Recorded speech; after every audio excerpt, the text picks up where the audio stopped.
If you want some perspective on how North Park has changed over time, talk to Vicki Granowitz. Right now, we're crossing one of the neighborhood's main intersections, 30th Street and El Cajon Boulevard. Probably approved them. Granowitz has lived in North Park for nearly 30 years. Most of that time, she's also sat on the North Park Planning Committee, a volunteer group that advises the city on growth and development. Right here, development hasn't been very efficient. The area's had a lot of empty storefronts, vacant lands, underutilized spaces. So we're really hoping that with the new interest in increasing density and bringing vibrancy, that this can become a really amazing area. Granowitz has been active in helping the city craft an update to the North Park Community Plan. It aims for denser housing and mixed-use development along the main transit corridors. The idea is with more people living within walking distance of jobs or near bike lanes and public transit, more will be able to get to work without a car. So, let's take a look. What do you want to start with? Accompanying the community plan update is its environmental impact report.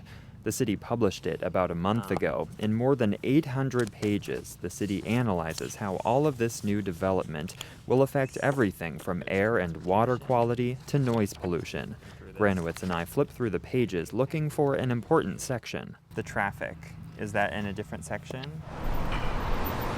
Transportation is the state's biggest driver of greenhouse gas emissions.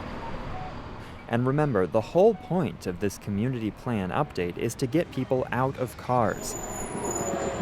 So Granowitz and her colleagues were surprised when they read some of the report's ideas for easing traffic, taking away space for bikes and widening roads.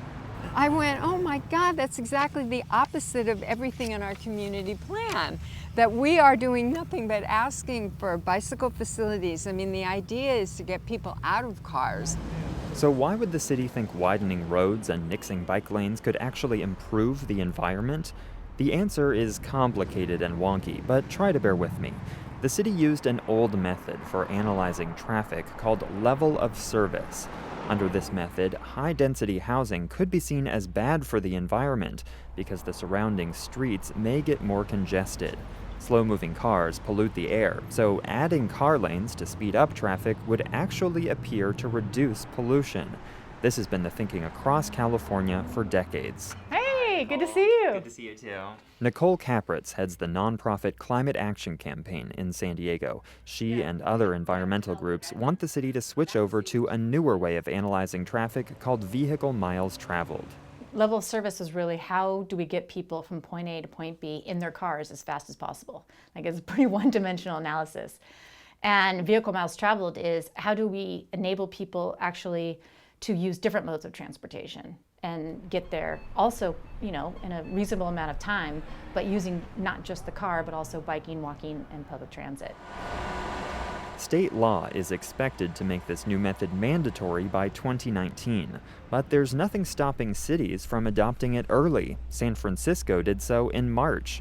Capritz says she understands San Diego needs time to adjust to a whole new way of doing things. But as we're doing these new community plan updates, the concern is that, well, wait, we're still developing and deciding where we're going to do our community build out and our growth based on old kind of modeling standards.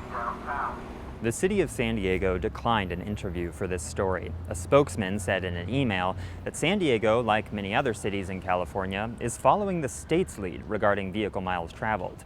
And he said, switching to this new method shouldn't affect the city's ability to get people out of cars.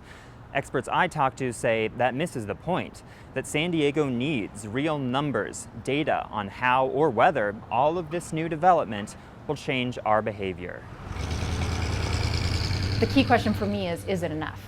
And another key question is, are they pairing it with the right kind of new transportation infrastructure to make sure that there's that synergy to allow people who are living close enough to, again, bike lanes or bus or trolley to actually take a different mode of transportation to work. And I just am not sure that that is accomplished in this plan. The North Park Community Plan update goes before the City Council this fall. Andrew Bowen, KPBS News.